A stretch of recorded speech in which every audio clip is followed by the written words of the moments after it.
በዓለም ላይ ካሉ በጣም አደገኛ እስር ቤቶች ውስጥ በአንድ ውስጥ እንደተቆለፈባቸው አስቡ። ሕግ ማይሰራበት፣ ምሕረት የሌለበት፣ ጭካኔ የበዛበት እና ለመዳን ብቸኛው መንገድ መዋጋት ነው። ይህ ፕሬየር ቢፎር ዳውን የተሰኘው በእውነተኛ ታሪክ ላይ የተመሰረተ ፊልም ነው። ታሪኩ በታይላንድ የሚኖረውን የብሪቲሽ ዜግነት ያለው ወጣት ቦክሰኛ ቢሊ ሙርን ያጠነጥላል። ቢሊ በታይላንድ መደበኛ ሕይወት እየኖረ አይደለም። የአደንዛዥ ዕፅ ሱሰኛ ነው። እናም ተስፋ ቆርጧል። አንድ ምሽት ሁሉም ነገር ይለወጣል። ፖሊሶች መኖሪያ ቤቱን ይወሩታል። እናም አደንዛዥ ዕፅ ያገኛሉ። ቢሊ ለማምረጥ ይሞክራል፣ ግን በጣም ዘግይቶ ነበር። ተይዞ ቀጥታ ከታይላንድ በጣም ጨካኝ እስር ቤቶች ወደ አንዱ ተላከ። እናም ቅዠቱ የሚጀምረው በዚህ ጊዜ ነው። ማረሚያ ቤቶቹ በቆሻሻና በሁከት የተጨናነቁ ናቸው። በመቶዎች የሚቆጠሩ እስረኞች ወደ ትናንሽ ክፍሎች ውስጥ ታጭቀዋል። ሰላም የሚባል ነገር የለም፣ ማምለጫም የለም።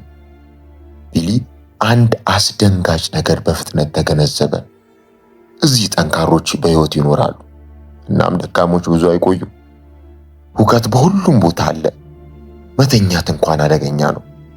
ቢሊ በባዕድ ሀገር ብቻውን ነው።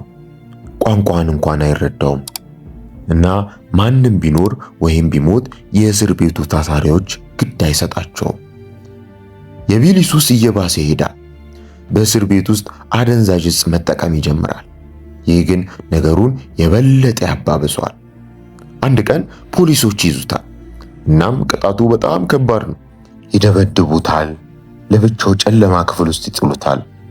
እናም በዚህ ጊዜ ቢሊ የሆነ ነገር ይገነዘባል።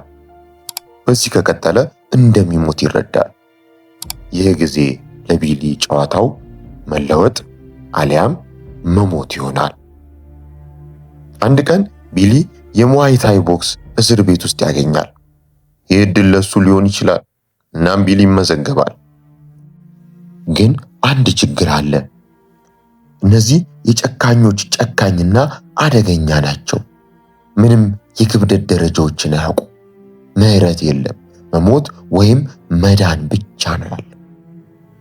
ቢሊ ጠንክሮ መሰልጠን ጀመረ። እያንዳንዱ ቡጢ፣ እያንዳንዱ ምት ብቸኛ ተስፋው ይሆናል።